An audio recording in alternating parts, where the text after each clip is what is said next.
kulanti wanaagsan daawadayaal waa mar kale barnaamijkeeni falanqaynta wararka warbixinada Soomaaliya. daawadayaal ku soo dhawaada barnaamij aan ku eegi doono dhibaatada iyo shafalataynta ay ku haysa Soomaaliya dalka Imaaraadka Carabta.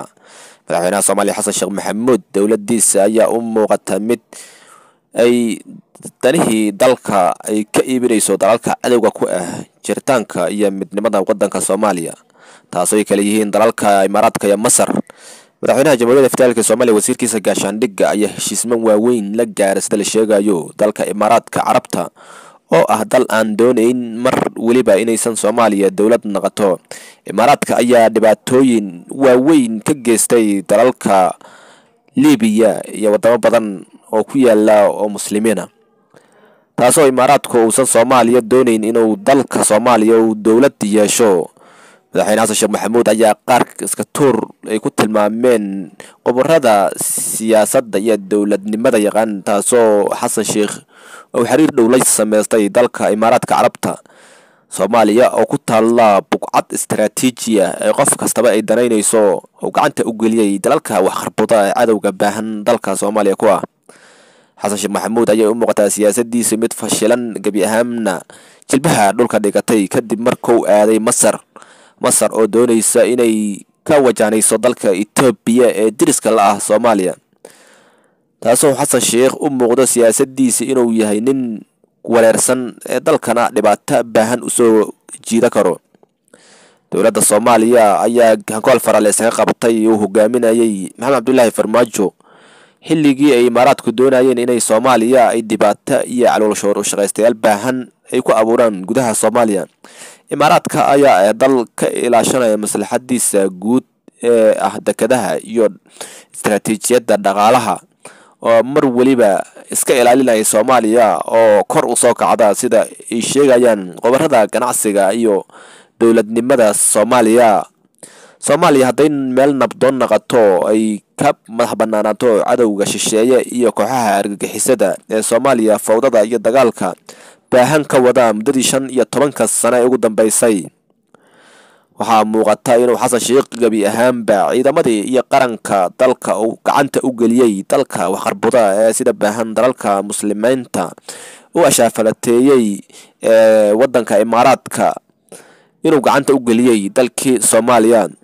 Imaaraadka ayaa degan Boosaaso iyo dekada Berbera, taasoo doonayaan inay Muqdisho iyo Kismaayo iyo Baraawe ay gacanta ku dhigaan. horay ayay u ahayd shacabka reer Puntland inay ka caroodeen ama ay dhibaato baahan u geysteen, kuna qasabtay inay dekada Garacad ay dad shacab oo Soomaali ah inay maalgashadaan, halkaasna dekad weyn laga furay. Imaaraadka ayaa ah dal aan doonayn inay Soomaaliya oo xoog leh arkaan. Xasan Sheekh iyo xukuumaddiisa UPD ee damo jadiid ee macangaginta ayaa waxaa lagu soo waramayaa inay yihiin kuwa aan u naxayn dalka iyo dadka Soomaalida, mar walibana iyagu jaabkooda iyo waxay dhunxiyaan ay danahooda yihiin. Xasan Sheekh ayaa madax dhul la dhaca kadib markuu dalka oo idil ama sirtii militariga dalka uu ku wareejiyay dalalka cadawga Masar iyo wadanka Imaaraadka Carabta oo mar waliba dhibaato lugaha u geliya dalka Soomaaliya. Soomaaliya ayaa muddo 32 sano lugaha kula jirtay dawlad la'aan ay sababeen dalalka reer galbeedka iyo wadamada Carabta qaarkood. waxay u muuqataa Xasan Sheekh inuu yahay nin qaar iska tuur amba siyaasadiisu aysan miisaameyn sida ay sheegayaan wararku.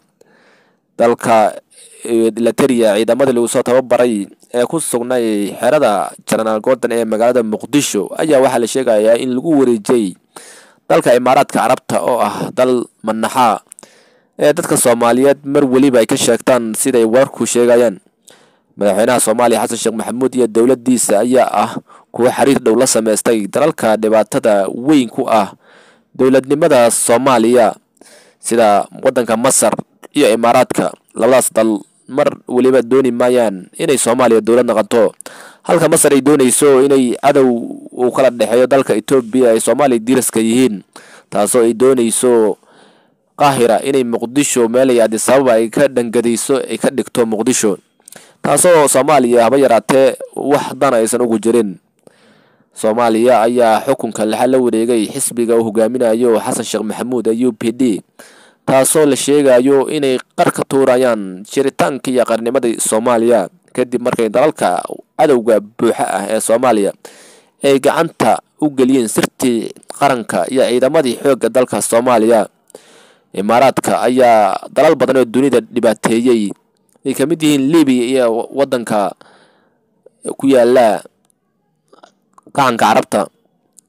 Dalalka Yemen ay dhibaato baahan u geysteen, waxaa la sheegay inay u geysteen gabood fadliyo aad u xunxun, taasoo ciidamadii wadanka Yemen iyo xaasaskoodii iyo qoyskoodii geeyeen Imaaraadka ay ku qasbaan maalin waliba inay Imaaraadku waxay rabaan ay sameeyaan. Waxaa la sheegay inay dalalkaas ay yihiin amba dalka Imaaraadka iyo Masar kuwa aan Soomaaliya haba yaraatee wax dan aysan ugu jirin maslaxadahan iyo siyaasadahan.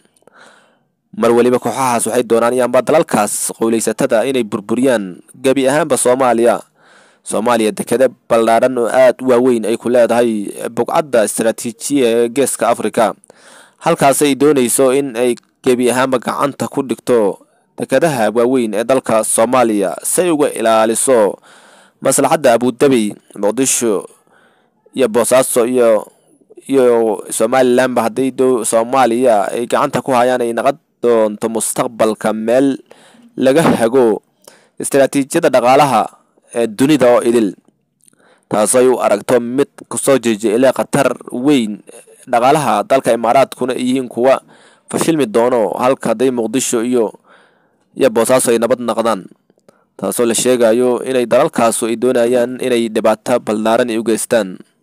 Daawadayaal intaas ayaan kusoo gabagabaynaynaa. Amaana Allah.